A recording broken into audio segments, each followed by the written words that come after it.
Assalamualaikum warahmatullahi wabarakatuh. Kepada yang terhormat Ibu Anggia Evitarini, selaku dosen pengampu mata kuliah konseling populasi khusus, mohon izin memperkenalkan diri. Nama saya Dian Rahmawati dengan NPM 202010015919. Pada kesempatan ini saya akan menjelaskan dan mempresentasikan hasil dari wawancara saya mengenai anak korban dari perceraian orang tua atau broken home. Pengertian broken home. Menurut seorang ahli pada tahun 2011 menjelaskan bahwa broken home adalah istilah yang digunakan untuk menggambarkan suasana keluarga yang tidak harmonis dan tidak berjalannya kondisi keluarga yang rukun dan sejahtera sehingga menyebabkan adanya konflik dan perpecahan dalam keluarga itu sendiri. Lalu ada beberapa penyebab terjadinya broken home atau perceraian. Yang pertama, perceraian dapat diakibatkan dari disorientasi antara suami dan istri dalam membangun rumah tangga.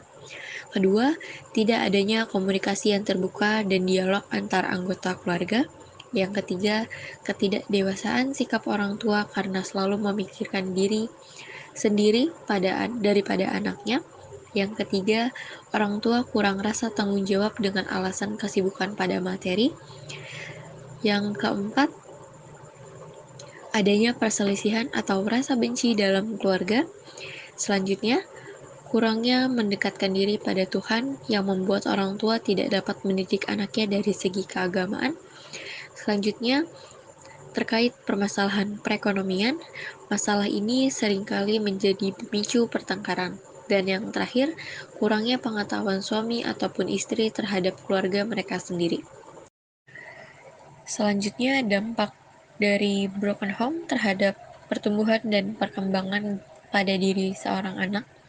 Berikut ditampilkan 4 gambar yang secara langsung dampaknya dirasakan oleh seorang anak broken home.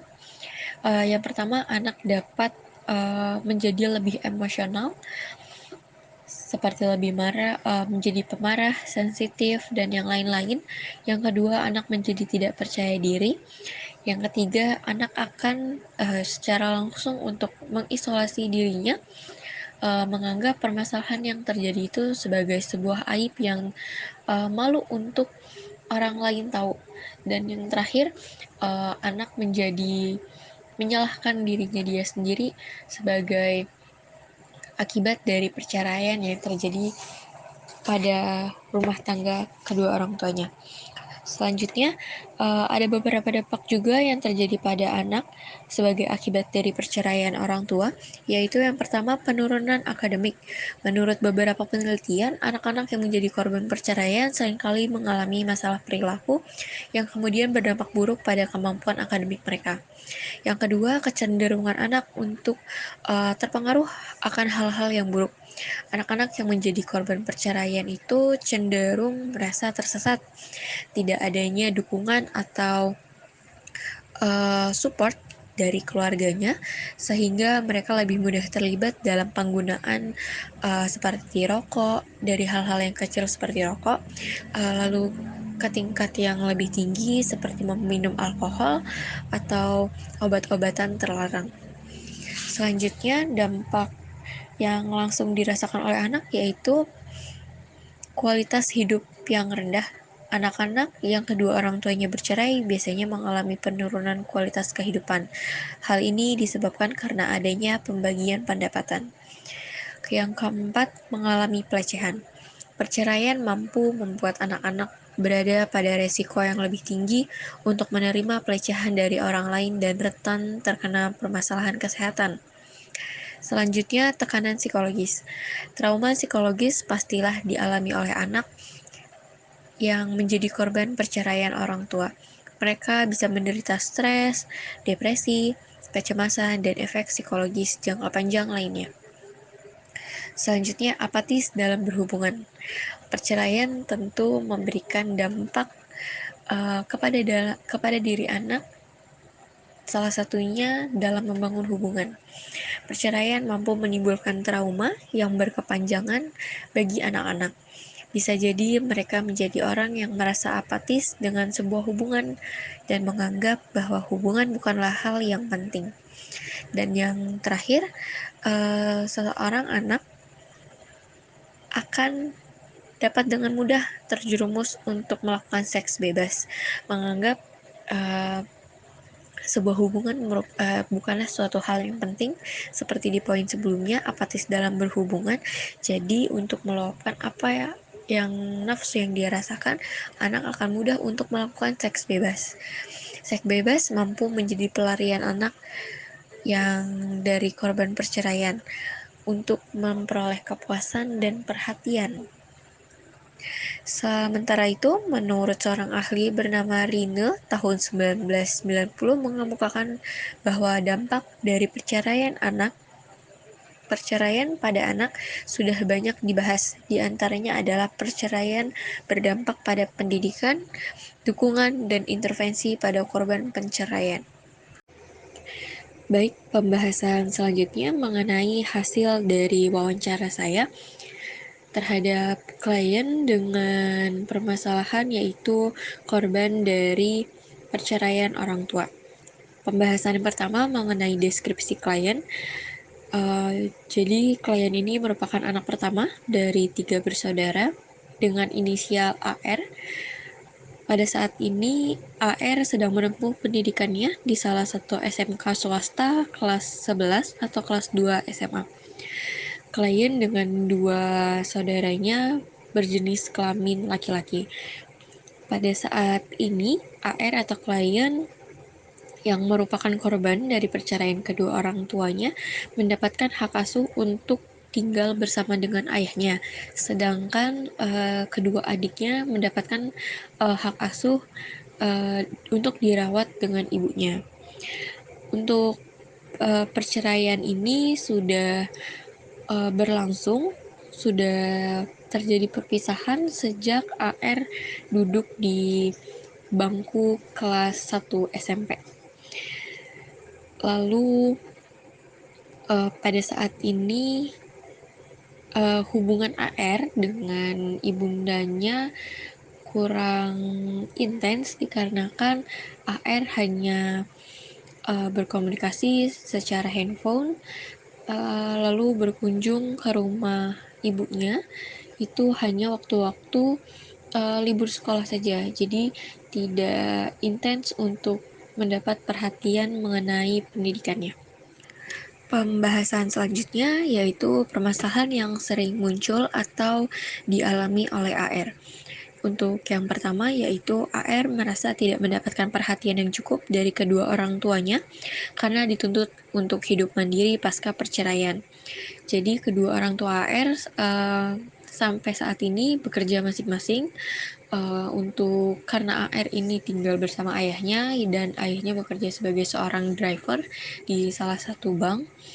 Jadi AR ini diberikan beberapa tugas oleh ayahnya itu untuk mengurus urusan rumah seperti memasak nasi, mencuci piring, membersihkan tempat tidur, nyapu, ngepel, bahkan membersihkan pakaiannya sendiri tanpa dibantu oleh ayahnya. Jadi untuk kebutuhan konsumsi seharian itu AR dilepas saja tanpa diperhatikan anak saya makan apa gitu kan, hari ini sudah makan atau belum gitu. Jadi benar-benar orang tua hanya memfasilitasi dalam bentuk uang yang mungkin kalau untuk membeli makanan yang bergizi itu tidak seberapa, tapi AR harus dapat mengolahnya dengan baik dan untuk dimakan 3 kali sehari. Lalu yang kedua, AR mendapat tekanan dari ayahnya pada saat ayahnya itu meluapkan emosionalnya. Jadi AR menginfokan kalau ayahnya dalam kondisi kesal, kondisi marah gitu, atau mungkin ada hal-hal yang ngebuat ayahnya itu teringat lagi, ke-distract lagi sama perceraian itu. Ayahnya tuh selalu ngeluapin hal tersebut ke AR. Menurut AR yang paling berat itu pas awal-awal karena AR kan waktu perceraian itu masih kelas 1 SMP, jadi masih yang belum ngerti gitu kan permasalahan orang tuanya itu seperti apa, kenapa orang tuanya seperti ini gitu kan. Nah, sedangkan ayahnya itu selalu kayak semua ini karena mama kamu itu kayak gini gini gini gini, mama kamu itu salah, mama kamu itu perempuan gak benar atau yang lain-lain itu semua dibahas oleh ayahnya kepada AR.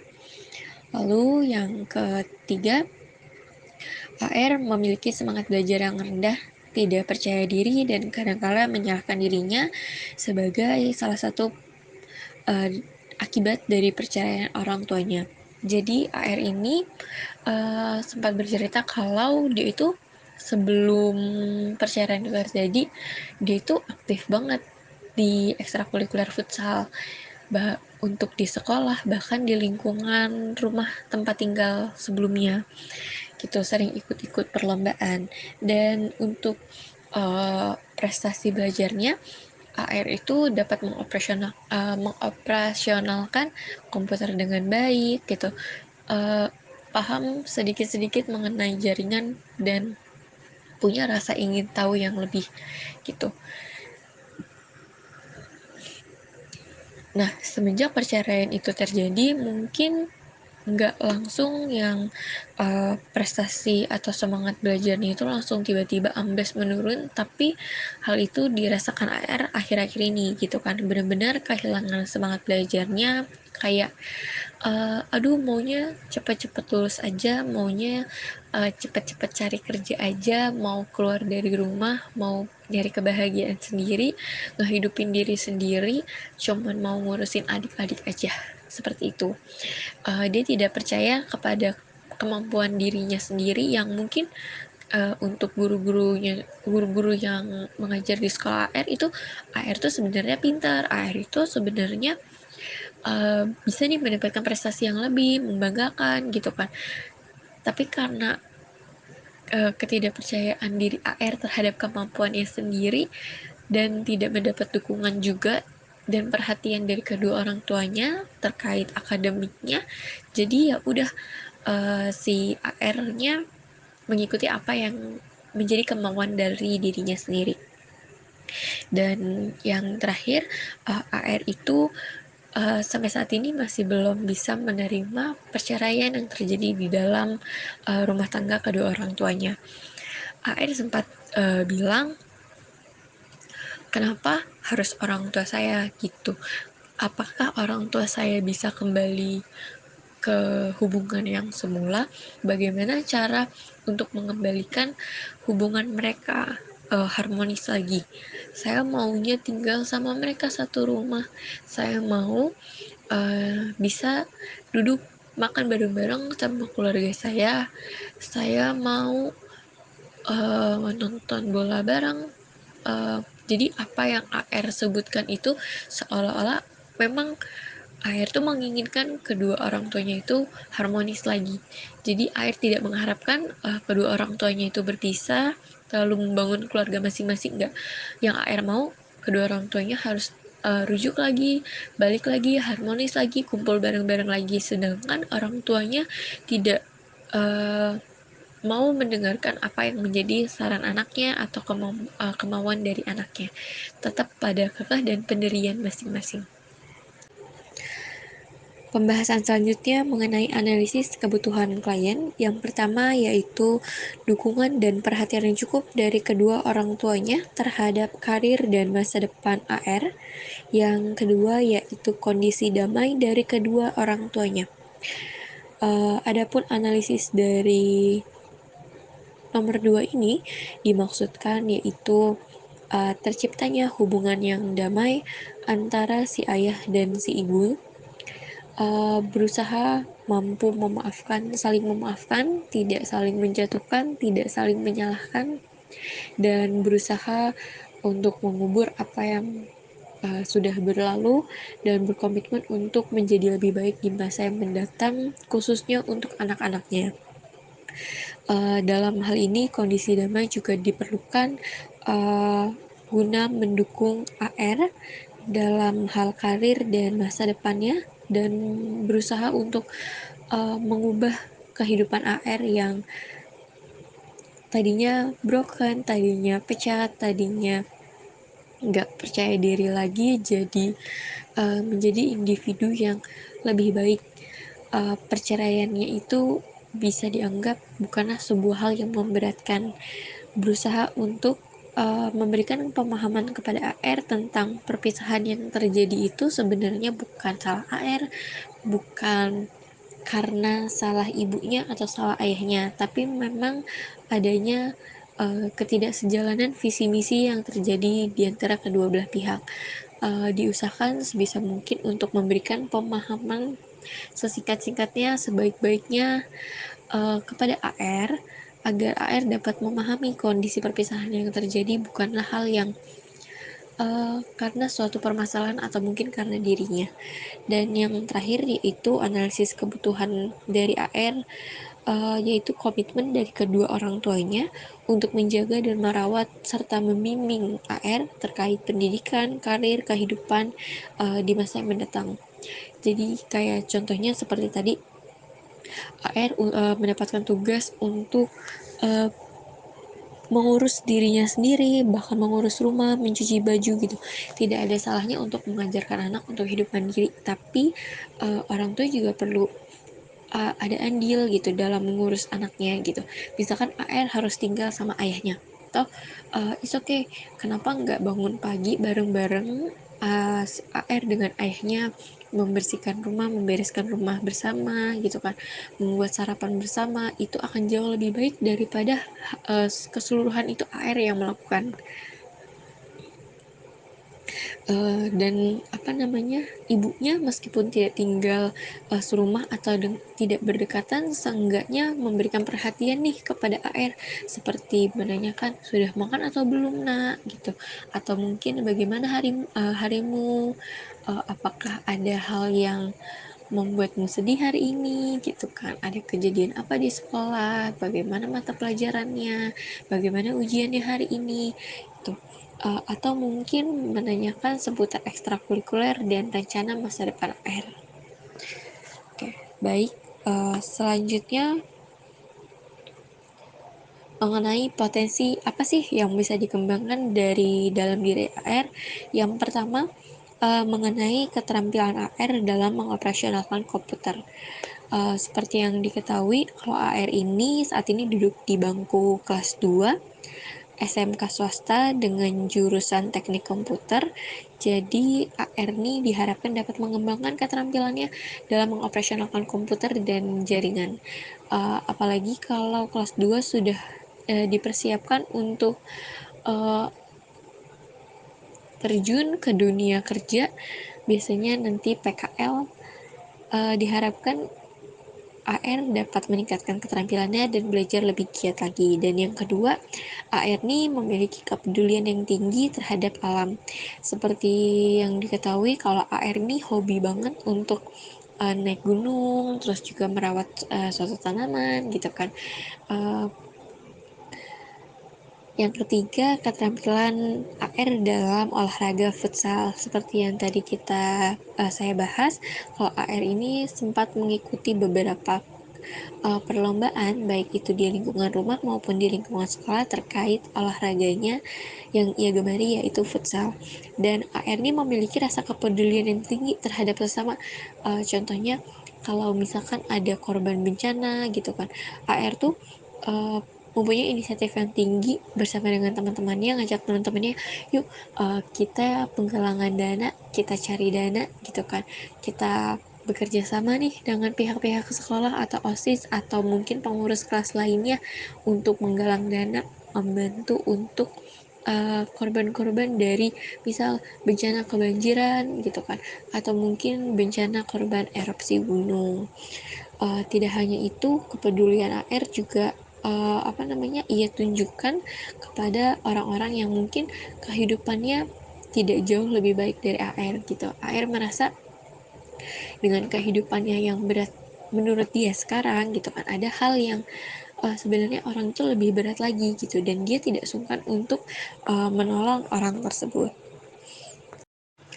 Selanjutnya, ada pun kendala pada saat proses wawancara, yaitu AR ini benar-benar berusaha untuk mengingat betul setiap peristiwa atau kejadian yang ia alami sebagai dampak dari perceraian orang tuanya. Seperti tadi pada saat uh, ayahnya itu berusaha meluapkan emosional yang ayahnya rasakan gitu. Nah, sehingga karena AR tuh berusaha buat ngingat-ngingat itu terus gitu, akhirnya AR tuh kembali lagi tuh merasakan emosional yang terjadi, ikut larut lagi dalam memori-memori yang ia ingat. Misalkan pada waktu wawancara tuh dia nangis gitu, jadi kita waktu itu saya juga ngasih jeda juga pada saat proses wawancara untuk AR untuk menenangkan dirinya gitu kan. Terus dia sempat meminta waktu juga untuk boleh gak kak dilanjut besok gitu, saya janji kok nanti akan saya hubungi lagi ketika saya siap gitu. Jadi memang benar-benar AR tuh apa yang AR rasain tuh benar-benar yang ya mungkin menurut dia itu titik terendah di dalam hidupnya, yaitu perceraian kedua orang tuanya. Selanjutnya yang terakhir yaitu layanan bimbingan konseling yang tepat diberikan untuk klien korban dari perceraian orang tua. Kalau menurut saya yang pertama yang paling harus diberikan kepada klien yaitu mengenai layanan konseling individual untuk klien itu sendiri. Hal ini untuk membantu klien atau AR dalam mengatasi kondisi efektif sehari-hari yang terganggu. Karena kalau dari isi wawancaranya itu memang kan kayak prestasi sempat menurun, gak ada semangat buat sekolah gitu kan, udah capek sendiri ngurus pekerjaan rumah, mau makan apa gitu kan. Dan hal-hal yang berkenaan dengan prestasi dan karirnya itu belum secara matang dan baik untuk digapai oleh AR. Terus juga tentang kehidupan berkeluarganya, mungkin untuk mencegah AR menjadi orang yang tidak individualis atau mungkin apatis dalam berhubungan, perlu adanya bimbingan agar AR itu dapat berubah, tidak mengisolasi diri atau mungkin karakternya menjadi lebih buruk terhadap sesama makhluk sosial. Terus layanan yang kedua yaitu terkait layanan informasi. Nah, layanan informasi ini bisa diberikan untuk AR dan juga untuk teman-teman yang lain, mungkin saja dengan tema hak dan kewajiban anak terhadap orang tua. Apapun kondisinya, bagaimanapun keluarganya, hubungan orang tuanya, dia adalah tetap orang tua kita. Kita sebagai anak mempunyai hak dan kewajiban terhadap orang tua kita masing-masing. Tidak hanya itu, topik yang bisa diberikan dalam layanan informasi juga berkaitan dengan bagaimana sih cara berbakti kepada orang tua yang tepat gitu. Dan yang terakhir mengenai layanan konsultasi untuk orang tua klien. Nah, di sini untuk layanan konsultasi itu untuk dengan sasaran orang tuanya si klien ini, topiknya itu bisa aja kayak tanggung jawab kesejahteraan dan pendidikan anak, ataupun perceraian itu tidak memutus nasab anak kepada orang tua, dan bagaimana sih hak dan kewajiban orang tua terhadap anak dengan kondisi perceraian. Tidak hanya itu, tidak hanya 3 layanan yang terdapat di slide, ada beberapa layanan lagi seperti layanan penempatan dan penyaluran untuk mengarahkan anak-anak korban dari perceraian itu ke tempat-tempat yang lebih baik sesuai dengan minat dan bakatnya.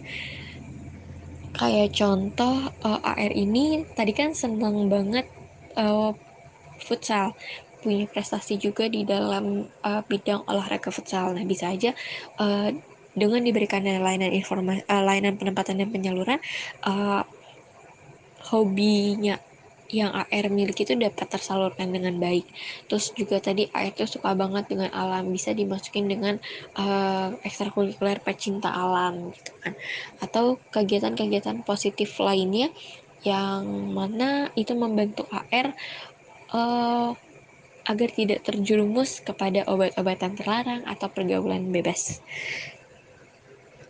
Tidak hanya itu, layanan yang dapat diberikan juga untuk anak-anak korban perceraian bisa juga mengenai bimbingan atau konseling kelompok. Dikumpulkan dalam satu kelompok beberapa orang dengan case permasalahan yang sama, yaitu anak broken home, dan mereka akan saling bertukar informasi gimana sih cara mereka bangkit gitu kan. Dan itu bisa jadi salah satu cara untuk menolong satu sama lain agar yuk kita hidup bareng-bareng, kita bahagia bareng-bareng gitu kan. Dan bisa juga apa yang menjadi permasalahan orang lain uh, sebagai motivasi gitu untuk para anak-anak ini bangkit dan semangat kembali dalam menempuh pendidikannya.